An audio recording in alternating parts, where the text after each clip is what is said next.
আজকে রথযাত্রা, পুরী ধামে তো দারুণ সুন্দর ব্যবস্থা।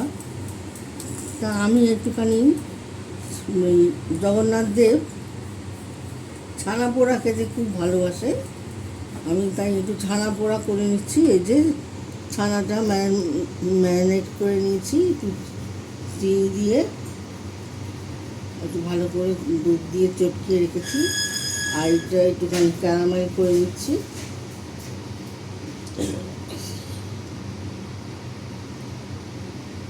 তাহলে ছানা পোড়ার কালারটা ভালো আসবে।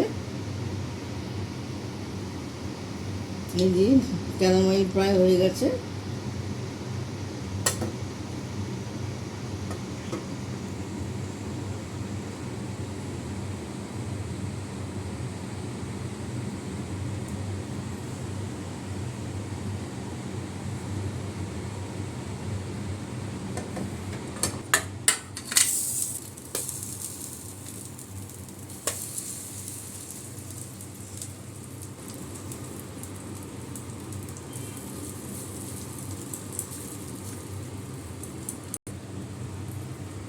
একটু ছোটো এলাচ গুড় দিয়ে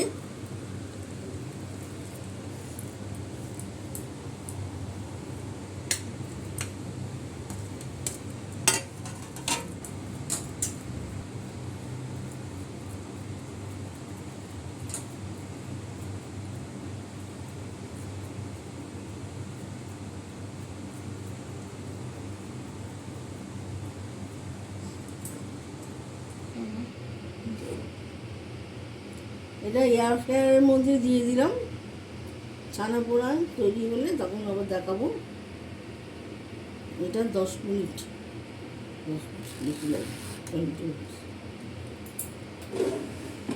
করে দিলাম।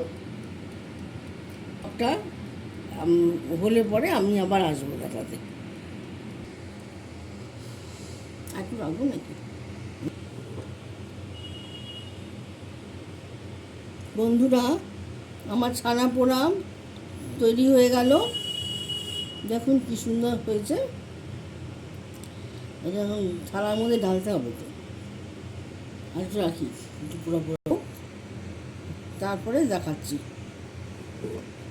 আমার ছানা পোড়াটা হয়ে গেছে, তবে মনে হচ্ছে আর একটুখানি পোড়া পোড়া হলে ভালো হবে। এই জন্য আর একটুখানি দেখাই, তারপরে ডগটা পরে দেখাচ্ছি।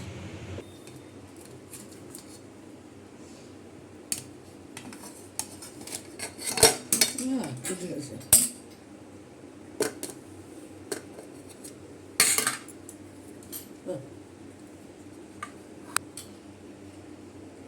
বন্ধুরা, আমার ছানা পোড়া হয়ে গেছে, সুন্দর হয়েছে, দেখেছেন?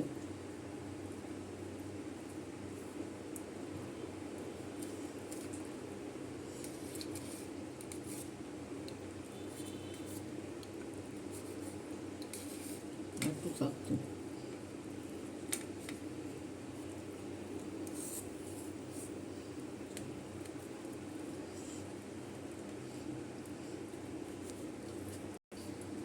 আমার ছানা পোড়া হয়ে গেছে বন্ধুরা, দেখুন সুন্দর হয়েছে, একদম কেকের মতন হয়েছে।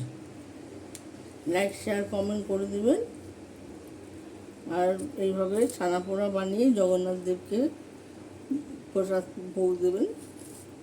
জগন্নাথ দেবের খুব প্রিয়। ইউটিউব চ্যানেলটা একটু সাবস্ক্রাইব করে দেবেন। নমস্কার, আমি এখানে শেষ করলাম।